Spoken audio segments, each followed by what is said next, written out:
A woman writes and says, I felt nervous about writing this email, the one I'm reading right now to you. She said, I haven't reached out in so long. I thought that you might be irritated with me or maybe even have forgotten me a little. Well, kind of silly, but understandable, because that's the way our culture runs. If you haven't talked to somebody in a long time, they feel like you don't care about them. And so then you feel guilty that you haven't written, and then you don't write even longer, and now it gets more awkward. And then when you finally do contact the person, they go, oh, I encounter some version of this almost every day. I talk to somebody that I haven't talked to in a while, and they say, first thing, well, I haven't heard from you in a long time. Sometimes I want to say, and what does that have to do with anything? We're talking right now. And yet, think how many times you've heard that. We haven't talked in a long time, and it's almost always said with the just slight little sneaky accusatory tone. You know, you haven't talked to me in a long time.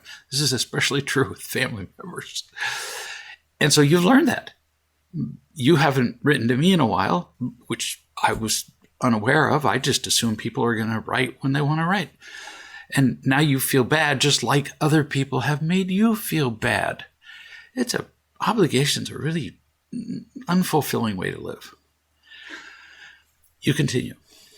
My husband, Larry, and I have started doing daily meetings where we read and discuss something from real love and talk about how we're doing as individuals and as a partnership.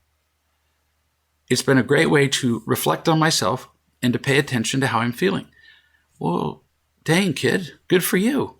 The more we pay attention to something, the better it tends to become. In society, the overall feeling, the overall principle is if you work harder, you'll do better. Well, you might do better, but it's not likely you'll feel better. It's rarely about working harder, unless you have to lift a 100-pound weight of 1 foot in the air. It doesn't matter how many times you lift it, 50 pounds, you get nothing. So there are exceptions where you actually have to work harder.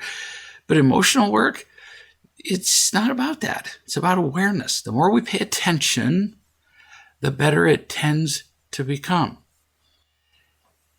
Because we are innately good. That's why. We really are. We don't assume that. We think we have to prove we're good. No, we innately are. So if we see what works better, if we see what is more loving, if we see our behaviors that are not loving, we just tend to do them. And then you notice, or I noticed that you said that it's a great way to reflect on yourself, which is not like many people who use real love study, real love principles, to find something wrong with their partner. You're doing this for you, which of course then makes you a better partner. Nice start, kid, for an email. You continue. Something I talked to Larry about the other day was a fear that I have surrounding asking for his help with things around the house. Dishes, laundry, vacuuming, whatever. I'm afraid of being a nag, of asking too much and coming across as lazy myself because I need help. You really confirm, again, in one email, that you were thoroughly taught to worry about what people think of you. Just like when you said you were worried that I was mad at you for not writing me. I wasn't aware that you weren't writing me at all. I'm just grateful when people do. I don't sit and count. It's been 37 days since that ungrateful witch hasn't written to me. No. And yet in our families, we were taught that. Sounds like a good thing in some ways that we worry what people think about us. But it's not. There's a much healthier way to consider. And I would say it this way. I do care about whether you're happy to whoever it is, my partner, a member of my family, somebody I'm ready to. And I might be able to contribute to your happiness. But I don't care one bit what you think of me. But that might sound contradictory. No, it's not. I offer you the gift of who I am. Every time I speak, that's what I offer you. That's what I'm offering you right now as I'm answering your email. It's what I'm offering everybody who's listening to this video chat. I offer you the gift of who I am. Now, some people will like that. Some people will benefit from it, and some people will be annoyed by it and hate it. I can't care what the reaction is going to be. I can't because A, it's really unproductive, and B, the important one, I'm not in charge of it. I don't get to control what your reaction is. In fact, it's incredibly arrogant that I care what you think about me, because that implies that somehow I have the right or ability to control what you think about me. And I don't. It's really arrogant. It sounds kind of humble. I care what you think about me. No, it's just foolishness. And it's not dismissive. You're simply not in a position, I'm not in a position to control you, and you're not in a position to judge who I am. Either me or the writer of this email. You have far too little information for your opinion about who I am to be worthwhile. Boy, that could just really sound dismissive, but it's not. I've been alive for 66 years. I've had 66 years of intense experience, learning, pain, difficulty, obstacles, burdens, trials, triumphs. And I say a single sentence, you don't know any of that. So you decide to take the sentence in the way that whoever you put your, I'm talking to everybody who's listening to the video chat now, not so much the person who's writing the email. You put your father's head on my shoulder, your mother's, your brothers, your aunts, your uncles, your grandpa, your whatever, and you hear them saying the sentence that I'm saying. I can't stop that.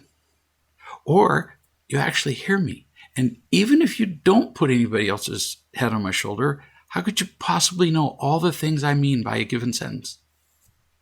You couldn't. Actually, I don't know all the things I mean by a given sentence. So it's pretty risky stuff to wonder what other people think of us, especially to try to do anything about it. You continue. Larry tends to, your husband, work longer days than me, so I feel like maybe it would be asking too much to ask him for help. I'm honestly kind of stumped. Again, you really care what people think of you. And now we know why. You think very little of yourself. See, look, you said he works longer days than me, so he's more worthwhile than me. And maybe because, I'm a worthless little mouse, it would be too much to ask for help. That's what you're saying. It began in childhood. How do I know? I just said it. It would be asking too much. Somebody who felt worthwhile would never hesitate to ask. That's how I know. And then the answer is either yes or no, but you wouldn't hesitate to ask. People who don't feel worthwhile do hesitate to ask. And you are worth asking somebody for help. You don't get to control their response, but you're worth asking. Not a great way to live, to not feel worthwhile.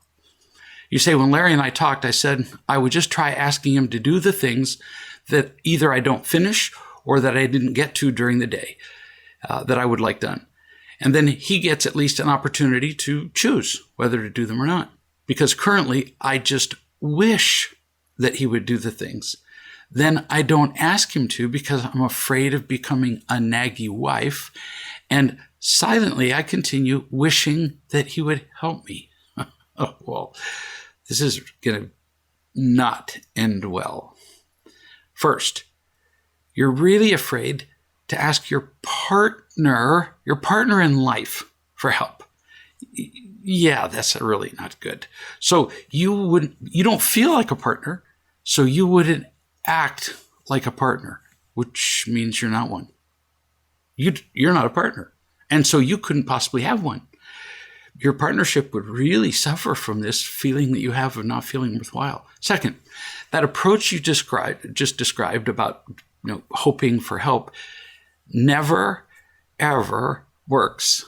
Never. If you have to ask him each time you want something done, you're creating an endless series of problems where you're always begging him to do something and, frankly, intruding on his peace of mind. Incredibly ineffective. Every time you want something done, you create this situation in your mind and feel worthless again. You just beat yourself to death with every request that you either make or don't make. And how boring. I do hundreds of things, separate things in a day, myself, every single day. Nobody asks me to do anything. Not much. Why? Because I already know what needs to be done. And like a big boy, I just do it. I don't have to be asked. So what could you do instead of this system of asking and hoping and wishing? And what would be more responsible? You could acknowledge that he works longer hours, which doesn't make him more worthwhile, and then divide up the regular tasks that need to be done. And then because he works longer hours, maybe he would have fewer total hours of work at home than you do, since he works longer outside the home. Okay, that makes sense, but not because he's more worthwhile, just because he's more occupied. Hours. It's just a division of labor. You give more to somebody who has less to do. So I'm just going to make this up, the tasks. I have no idea what you're interested in doing or what he'd be willing to do. He might be in charge of keeping the living room clean and washing dishes, for example. This works for children too, by the way, children who are still living at home, either every day or certain days of the week. You specify exactly what he needs to do and what days. He might be in charge of cooking 2 meals a day and always the same days. So he knows. So you don't have to be doing this constant begging thing that you do. But now he always knows what he's supposed to be doing instead of you doing what you call nagging, which is really begging and makes you feel small. Without a pattern of job assignments, you have to nag him. And you created it. You set it up in advance. You guaranteed it. And you hate it. What if he fails to do something on time? Now remember, you're both agreeing on this. If it's once in a while, like he leaves the dish in the sink and he was supposed to wash the dishes. Oh, stop it. Just wash the dish. Jeez, I've heard people argue about a bowl in the sink for 3 weeks while the bowl sits in the sink. No kidding. Turning to, a culture plate.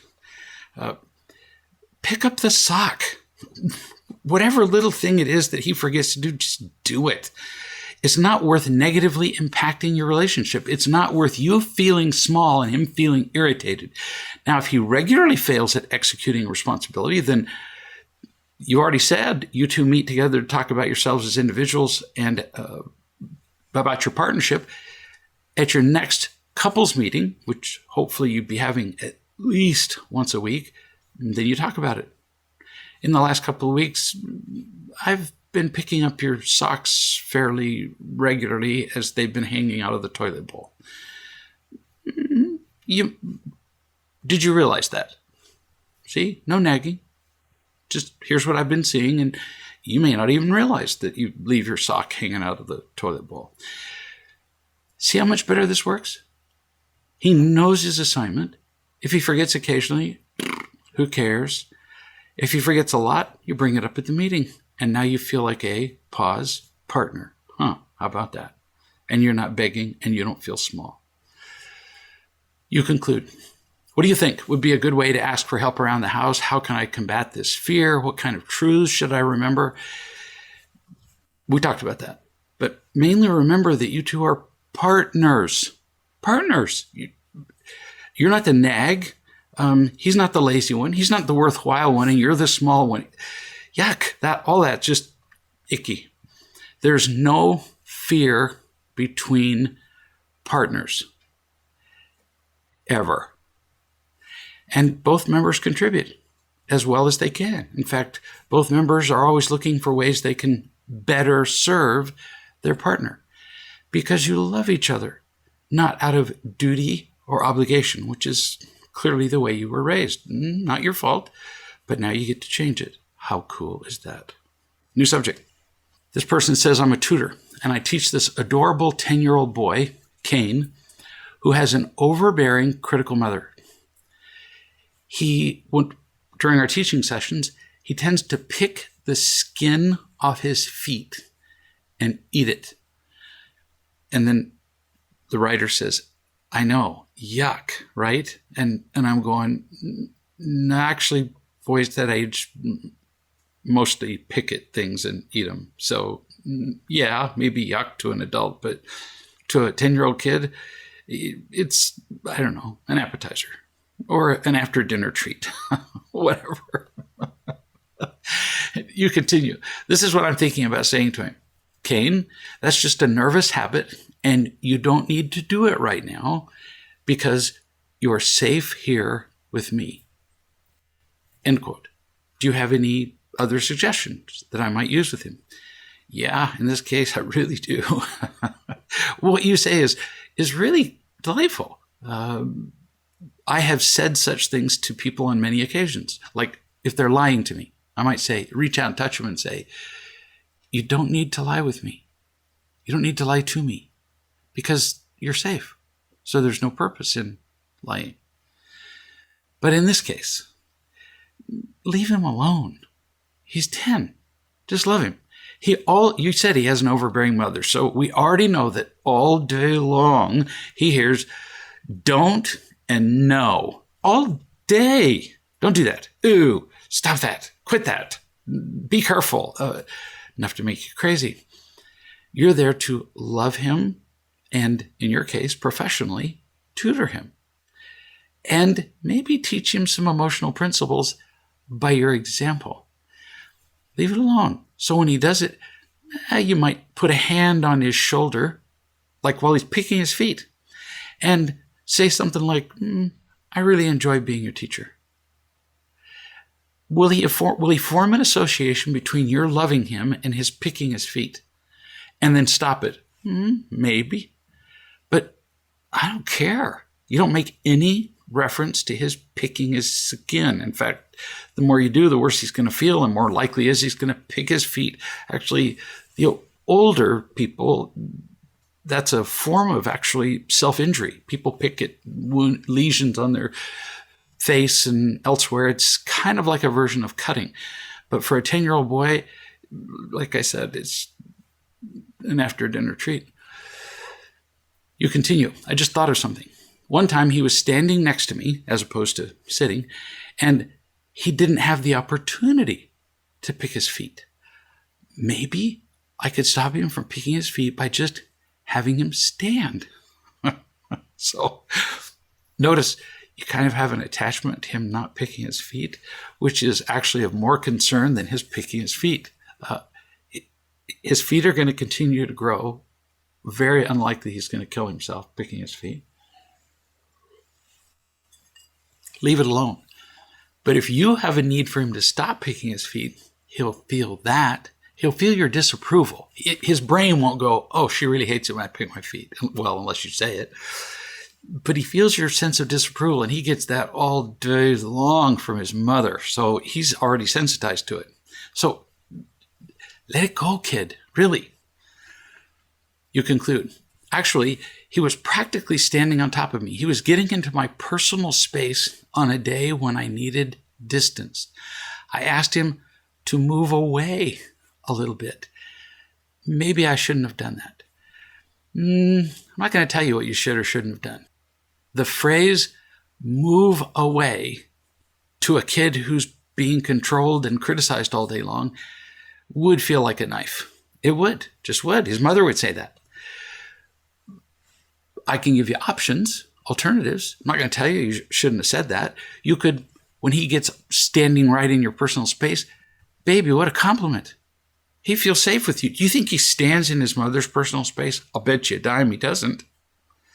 You could put your hands on his shoulder and either move closer to him, or unless it's just a bad day, like you said, and you need your personal space, you could put your hand on his shoulder and just slightly move him a few inches away from you. He'll instantly move away. And if you don't have a negative feeling in you about it, he'll move away and not feel bad about it. Then when you feel comfortable, you reach out and take him by the arm or the hand or the shoulder, and you pull him closer to you. You get to have what you want, and he still gets to feel loved. Imagine, without saying the word no and don't. No and don't aren't healthy for a developing kid, no matter what their age is. You're doing good, by the way. These questions are great. New subject. I know a woman, Brianna, who can be pretty, there's lots of words for this. Snarky, snippy, snotty. The Brits have a great word for it. What's that word? It'll come to me later. When she talks to her husband, Jake, she can be really kind of snippy in her tone. She tends to be demanding about exactly how he loves her. And if he doesn't march according to her orders, she thinks that he doesn't love her. And she tells him that he doesn't love her. Imagine how this goes over. And goes on and on about his flaws. Now, she is learning to love him better. She's paying attention. And she's being snippy and demanding less and less. True. But there are those times when she just reaches out, emotionally speaking, and smacks him in the face with a shovel. Now, oddly, he doesn't like those times. Who knew? I mean, who doesn't like just a good smack in the face with a shovel now and again? Jake, fortunately, isn't an attacker. That's just not what he naturally does, like Brianna does. He's more of a runner, and that's pretty common for an attacker and a runner to partner up, because it kind of complements. One attacks, the other backs off, because if an attacker marries an attacker, well, they end up dead. So he withdraws, he zones out, in her words, and I'm thinking, actually, I've said to her, well, who could blame him for zoning out? I mean, from his own childhood events and from Brianna's attacks, he just sort of disappears. She says he doesn't listen to me. It's worse than that. He doesn't even hear you. He just clicks his brain off. It's really quite a talent. He talked to me one day about how unfair it was, because he says he definitely loves her, but he says she doesn't love him. So he has this real sense of injustice and almost futility, that he's such a great, loving partner, and she's not. So what do we do here? Do we demand that they both give up what they do to protect themselves from pain? You're kidding. Impossible. I roll a truck onto your foot, and then I tell you, well, hold still. Learn to like it. Don't cry out. Don't move your foot. That's absurd. People can't just suddenly stop doing what's protected them from pain all their lives. Do we tell Brianna to quit browbeating Jake? Do we tell Jake to just buck up and quit withdrawing? Nah, none of that's going to work. People can't suddenly give up everything that makes them feel safe or fulfilled, even if the safety that they get from what they do is an illusion. Reactions come from where? Feelings, which come from judgments. Event, judgment, feeling, reaction. We've talked about this from a number of angles. We already agreed that we can't just tell them to both stop protecting themselves. In other words, we can't just change the reaction, which is the fourth element in event, judgment, feeling, reaction. Not for long. If I scream at you to stop whatever, I probably can get you to do that. It's not going to last. You're going to go back to it. Could we change the third step? Feeling. They both feel stabbed with a hot knife when the other person protects themselves, because it translates to I don't love you. And so do we say when you're stabbed, just don't feel pain? Is that reasonable? No, it's not. So we can't just change the feeling, no matter how many mantras we chant. So no matter how many times Brianna attacks Jake, he can't just, say, all is right with the universe and everything is perfect as it is. Yeah, no, it's really not. Ask him, He can tell you it's not. But we can change the judgment. So what is Jake's judgment? He doesn't say this, but this is what it is. And he agreed once I said it. When she picks at me, Brianna, and attacks me, she doesn't love me. That's his judgment. But he keeps going. That's actually true. He says, it's unfair, and she'll never love me, and our relationship is garbage. He agreed with that word for word. So she picks at him, she attacks me, she's not loving toward me, all true, but then it's unfair, she'll never love me, and our relationship is garbage. Is that true? The first part is, but not the last part. And that's where we fall down, is because in a given sentence, half of it will be true and half of it's not. And we take the whole sentence and we say, see, that's true, because the first three words were. What's the truth? When she attacks him, is she loving him right then? No, he's right about that. When we're attacking, we're thinking of ourselves. And that's what she's doing. She is screaming, I don't love you, at him during the attack, along with, you're not good enough. And she's actually said this, you're not the man I was hoping for, which I'm sure he's thrilled to hear, and more. So all true. She's being unloving. But the rest is not true. And if half the judgment is not true, well, then his feelings are going to be based on lies. Let's look at it. He said, it's unfair. Truth. No, it's not unfair at all. True, she's occasionally pretty unloving, and when she is, it feels terrible for him. What she says and what she does with her face and her posture communicates all the stuff that we just said, unloving. But he does the same I don't love you message that she does, just in a different way. But of course, our pain is always worse, and the other person's always a bigger monster. When he withdraws, zones out, doesn't pay attention, doesn't fulfill promises he makes to her, what is he saying? I don't love you. And that's the message that matters. It doesn't matter how you deliver it. It doesn't matter if you deliver cyanide on a silver plate or on a paper plate. You die. But because his I don't love you is quieter, he just zones out and withdraws. On the outside, at least, he genuinely believes that that is less unloving. Wrong judgment. Wrong. She hits him in the face with a shovel. That's pretty visible. While he just sucks the air out of the room, or poisons her food, or something quieter, but just as deadly. So they both scream, I don't love you. And he says it's not fair. Actually, it's just almost dead equal. So yeah, it's fair. He said, she'll never love me. The truth.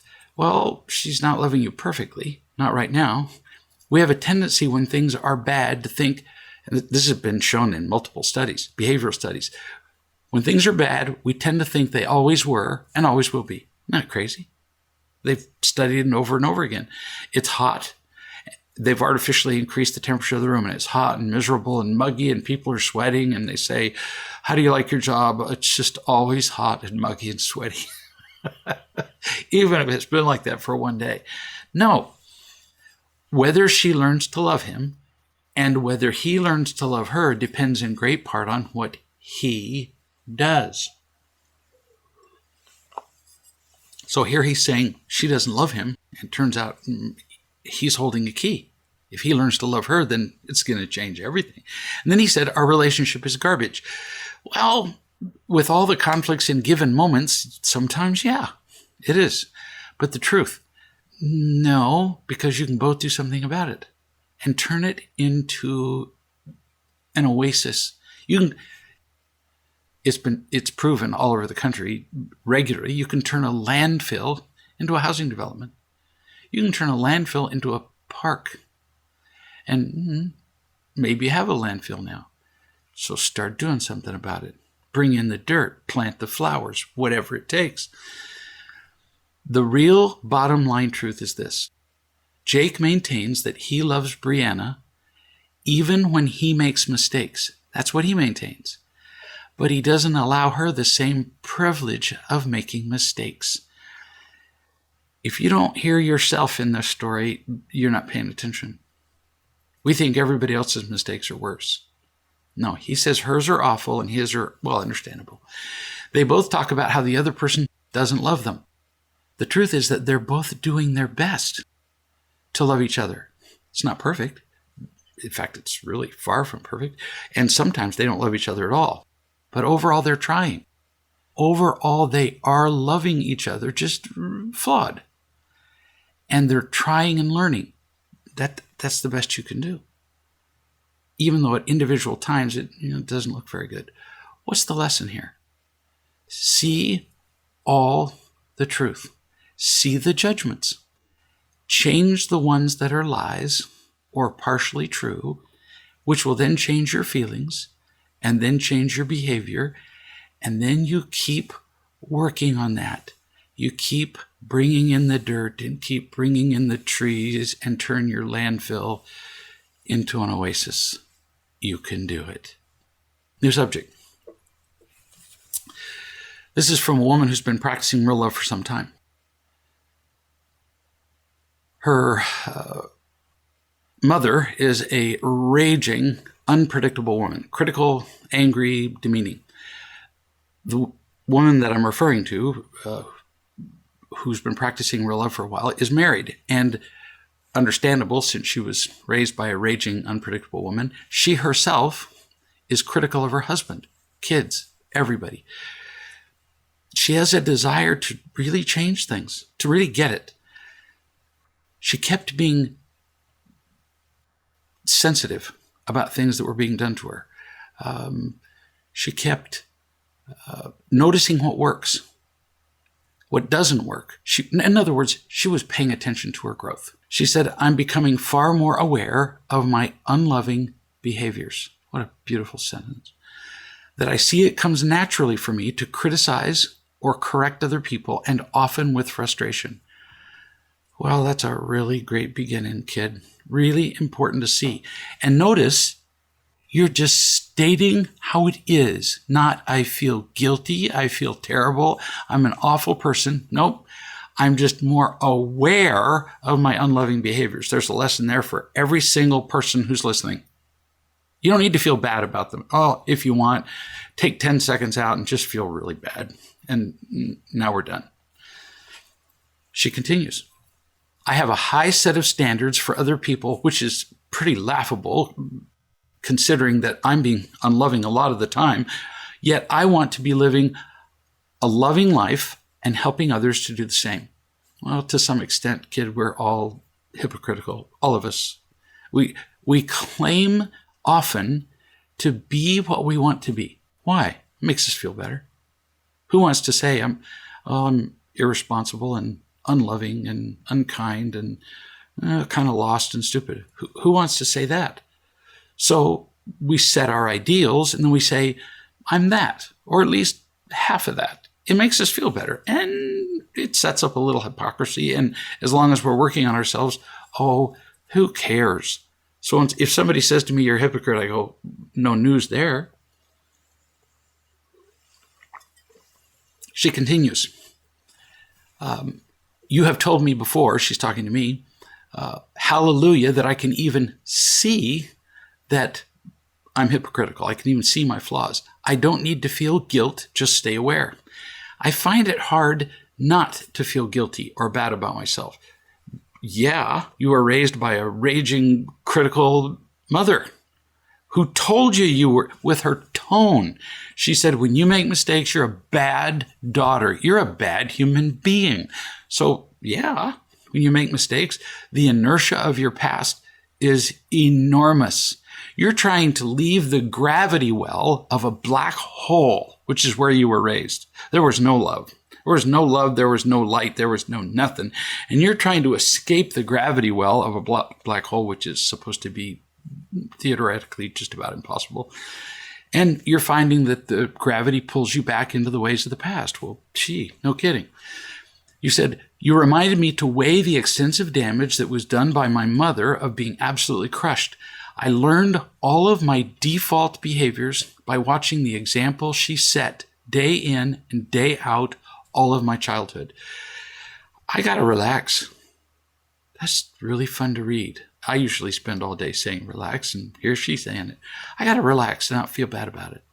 You gave an example of you pausing in the exact moment that a trigger comes up. She's referring to me, because I gave her an example of where something triggered something from the past, and I just stopped. Didn't try to be loving, just stopped and went, wait. The trigger would, for me, if I'm triggered, it would be to be defensive, possibly to cut people's heads off. And I just went, just stop. I don't need to be a genius. I don't need to be loving. I don't need to analyze it. Just shut up for a minute. And it passed. The trigger just went away. And she's saying, I remember that she gave that example. It's possible, she says, in moments with an initial pause. All I got to do is pause. You taught me that, and I've been practicing that. Sometimes the trigger or that initial reflexive feeling will just pass without me making an unloving jab at somebody and damaging somebody. Oh, bless your heart. It really does work. There are times that somebody inconveniences me. They say something unkind. I just shut your mouth. I may even sometimes compose an unkind email in my head. I'm glad I don't write them all out. And it goes away. I have a great number of unsent emails in my head. I can always pick it up later if it matters. But the initial emotional spark that I feel, the heightened emotion, when you go from 0 to 60, like that, that's almost never a rational response. You can kind of write that down. That heightened reaction is a trigger. It's from the past. And if the reaction to the event is out of proportion to the event itself, if you're afraid and you run because there's a forest fire and your hair is starting to singe, keep running.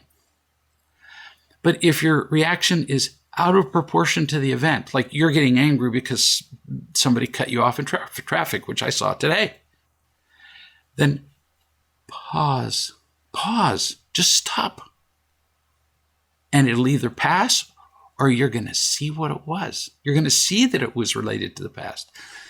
She continues, it's a big celebration that I didn't criticize or get angry at my husband for 1.5 weeks, 10 whole days. So I've learned it's possible. Well, yeah, I'd say you're pretty much a bloody genius. You say major triggers are much harder, but it just takes more practice. She needs to write a book. Yeah, practice without guilt. Guilt just slows down the practice. Now you're absorbed in the guilt and you don't learn anything. You continue. I explained about my relentless need to defend and attack, and that I get so easily triggered and hurt and offended. But this is just past pain. I need to practice the pause that you told me about, which can give me time not to react from past pain. Do whatever it takes to pause, remove myself, hit myself over the head with a pan, just anything to zip my mouth or stop any past pain reaction that will cause damage in the present. I don't know why I'm talking here on the video chat. She's doing absolutely everything for me. She says, if I can take myself away with the past pain I'm feeling and get humble enough to just let it go, or to hand it to God, or whatever you believe in, God can help me heal my pain, but not if I'm not humble and willing. Give it up and show the commitment by doing something different, like not open my mouth or run off with my ego's first suggestion. I might pray the following. If you don't pray, meditate. I don't care. But she says, I might pray the following. Lord, take this from me. I'm willing to give up Listen to this sacrifice. People talk about making sacrifices, and they don't identify sacrifices that are useful. I'll cut off my leg. No, not useful. You make your own, but listen to hers. I'm willing to give up the benefits that I think I get from my immediate reaction to pain, like controlling people, like anger, like power, like getting them back, which are actually hurting me and other people. I'm willing to give up my supposed benefits, like the illusion of safety. No, I just want to be humble and sit at your feet like a child and shut my mouth and hand it to you. Help me. Now, this particular, end quote, this particular woman is talking to God. You can talk to whoever you want to. A wise person that you trust. Meditate, turn it over to the universe, but turn it over to somebody, because keeping your past pain in yourself is not going to help you. You'll be heard, and you identified the key: humility. The reward is a level of peace and happiness and gratitude that most people get to. Humble, teachable, easily entreated, easily persuaded, easily guided. I have not spent a lifetime being easy to guide, but I remember some life-threatening conditions, caving, rappelling off a cliff, whatever. I got humble really quick and listened to the instruction of the other person who knew more than I did. She continues, or you continue. I can remember the incident on the bus when my husband and I were in a text conversation that was triggering, and I got this still small voice. You could leave it there, right there, this discussion. Continuing this discussion doesn't warrant a response. That was the feeling I got. Remember that. I would suggest you reread this entire email many times. This is the most aware you have ever been in your life. This honest, this humble. You continue. Remember any time that I can remember any time that I just don't have to respond. Not with past pain. Something loving, sure. There's a great variety of rewards in loving, but the rewards of responding from pain are pretty limited. But if I can't respond with loving, I just remove myself, resist the ego. Am I justified with all of my anger given my past? Have I had enough pain in my past to justify my anger? Yes, but it doesn't work. So I've got to quit beating myself up and just pause. This is beautiful. Absolutely. If we all did what she said in just this one email, which has taken her years to get to, it would change everything. You can't avoid being triggered by past pain. You can't. It's hiding there in little nooks and crannies and crevices and in little cracks and in little pus pockets, actually, in your body that you don't even know are there. And then some current event reaches out and just pokes that wound or that boil or that tumor or that whatever. And we feel pain and we go to react. She's recommending, so am I. You can feel the pain. You can feel the trigger. Shut up. Don't respond. Don't extend your middle finger toward the guy who just cut you off in traffic. Just, wow, he must really be in a hurry. There. I just changed my judgment, which changes my feeling, which changes the way I respond. Like that. After the initial trigger. You can't control that, but you can control your next thought, and you can certainly control your behavior that follows along with your feelings. New subject. This is from a woman who was raised in a house with an alcoholic father who was never, ever wrong, which of course means that he was always right, always criticizing, lecturing, and controlling. So she grew up feeling small, controlled, and unhappy. No great surprise there. She tended to react to people as though they were her father. Well, that's the only place she knew. She was raised on a stage by other players and a director who said, here's our part and here's your part. Not just in this play, but in the play of life. This is your role for the rest of your life. If you're taught that sufficiently young, that's your role for the rest of your life. No kidding. If you were raised that you're the critical angry one, then you're going to stay the critical angry one. If you were raised to be the little abused mouse, then that's what you'll do for the rest of your life. Kind of depressing, huh?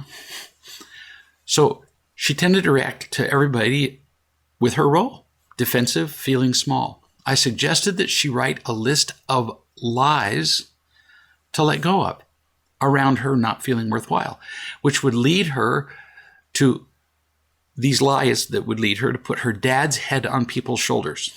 So she wrote a list of the lies. She said, here are the lies I believe. I'm weak and easily hurt. And then in parenthesis, she said, true in the past, which would be virtually the definition of PCSD, but not true now. She said, I'm loved only if I'm strong, clever, or entertaining. Well, parenthesis, mostly true, then, but crippling now.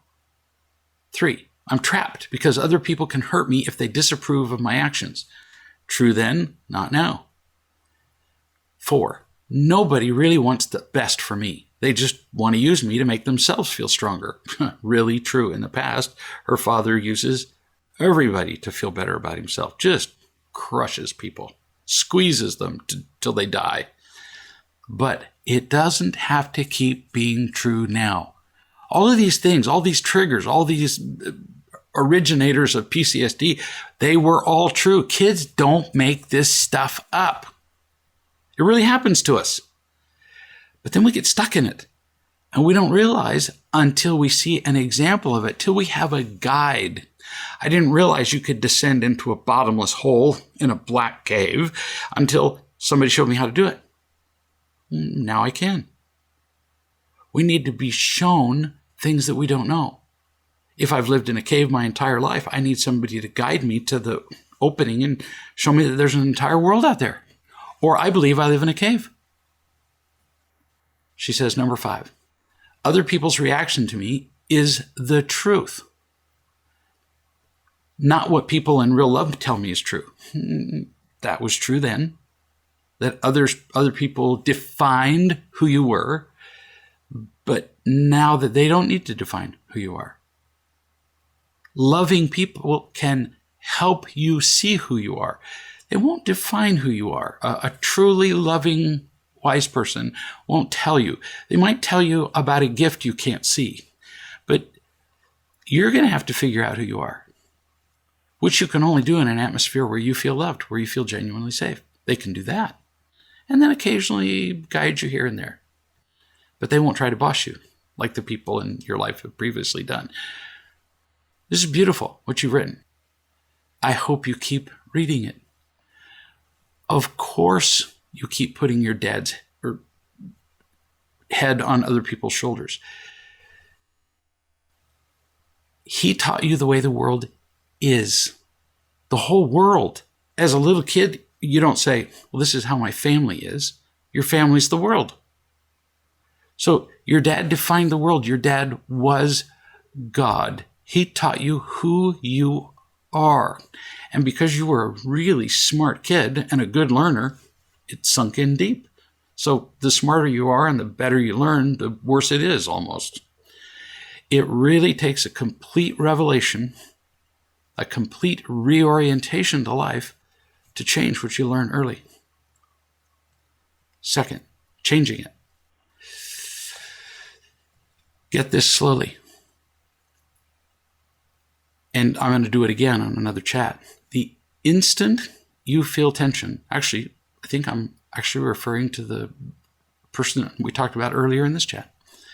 The instant you feel tension in any situation, tension, any kind of heightened emotion that's other than joy, you can be sure that you're reacting to the past. Some little thing happens and you overreact. Past.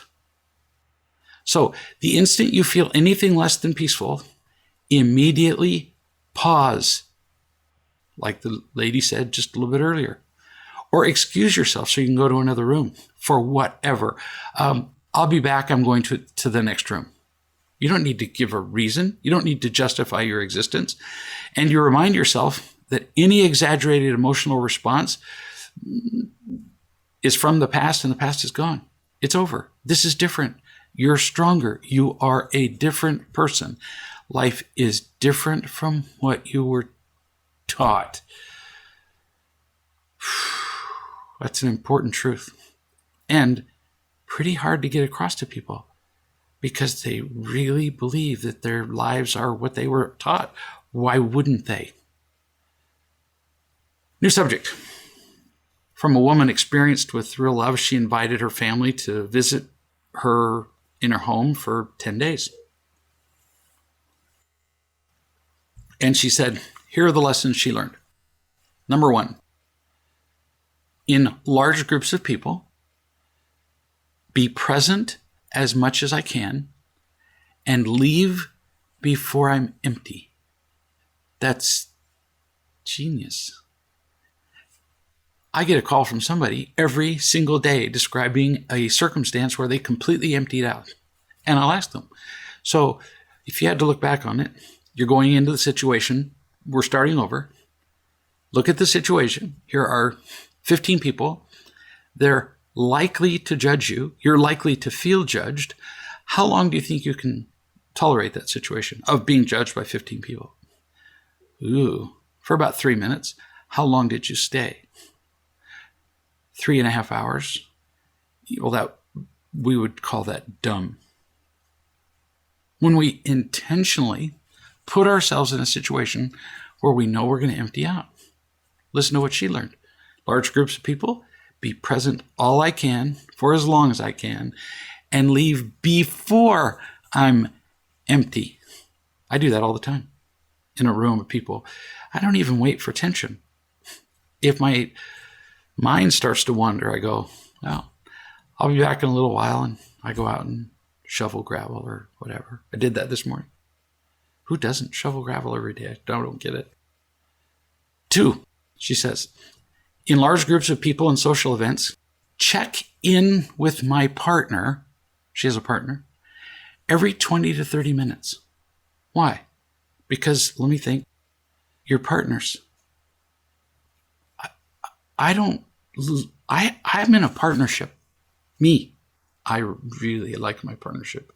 Give me a second. I really like my partner. I don't want to be without my partner. So why would I go to a place and then neglect my partner? This happens all the time. People call and say, we go to the party and then he just disappears, and 4 hours later we go home and I didn't get to spend any time with him. Well, then you're stupid. What's wrong with you? What keeps you from going and finding your partner every whatever? You decide. This woman decided every 20 to 30 minutes. You go find your partner and you say, just touch them. Put your hand on their neck. Bite their neck right in the middle of a discussion. Whatever lights your fire. Say, I need 20 seconds with you, and you go out on the porch and get a kiss. You figure it out. But why would you separate yourself from your partnership anywhere? 3, take care of myself by scheduling breaks for rest and quiet time without making excuses or explaining. So the breaks we got, we've kind of talked about that. Why no excuses or explaining? Because every time we justify what we're doing, we feel small. We go to leave a room. Well, I need to go whatever to mop the floor, go to the bathroom. It's nobody's business what you're leaving the room for. Now, if you're at a social event where you're a fairly integral part of the event, like, your grandmother and there's a room full of kids, you go, I'll be back in 10 minutes. Well, that would be polite. But explain why you're leaving? Not so much. Makes you feel little, like you have to. Number 4, she says, don't give my bed away, ever. When people come to visit, we often feel obligated to make sacrifices for them. And in great part, we do it out of obligation so that we, and for their approval, so we can see that smile on their face when we say, you take my bedroom. And then we hate every second that we're not in our bed. She and I had actually talked about this before. And she said, I am never going to give up my bed again. She's now learned it. It's not worth the little bit of approval she gets. She likes sleeping in her own bed. I'll be darned. 5, define sleeping arrangements for any visitors. And if they don't like it, well, they can get a hotel. That's exactly the policy that we follow in this house. You're offering a gift to other people, you, and what you're willing to give freely, and they can accept it or not. And then they can make their own arrangements. 6, define for our visiting kids exactly what we will pay for in the way of food, activities, and entertainment. Or you're going to get disappointment and expectations and irritation. 8, I will remember that I get to be happy. So there are 10 people around. I get to be happy. Nobody owns me or my time, and I'm responsible for my happiness. You become kind of invincible, no matter what group you're in. 9, ask for what I want, especially when we have visitors staying with us. There are house rules. There are responsibilities assigned. You're in charge of cleaning up after this meal, which involves A, B, and C on Monday and Wednesday. With 10 people in the house, if you don't do that, you turn into a slave. So we have a big house. We have a big family. We have sometimes 23 people at a time here. We're pretty clear about what people are responsible for. And Donna doesn't turn into everybody's slave and cook. People have assignments that they need to fill. This is where the suitcases go. Would you make the salsa? Whatever. Number 10, make time for my partner. Just the two of us. The house is full of people, but we still need our partner time, even when we have visitors and lots of social events. If you take all 10 of those, you know what they say? I'm worthwhile. My partnership is worthwhile. And while I'm in the process of loving other people, I'm going to unconditionally offer them the gift of myself, but not more than that. That's how simple all those 10 things were that she just said. Because if I offer more than that, now I can't offer the gift of myself. Now I'm pretending to be somebody else, and I kind of suck at that. Wouldn't that be fun? Well, it is, and it can be for you. We'll see you in a week.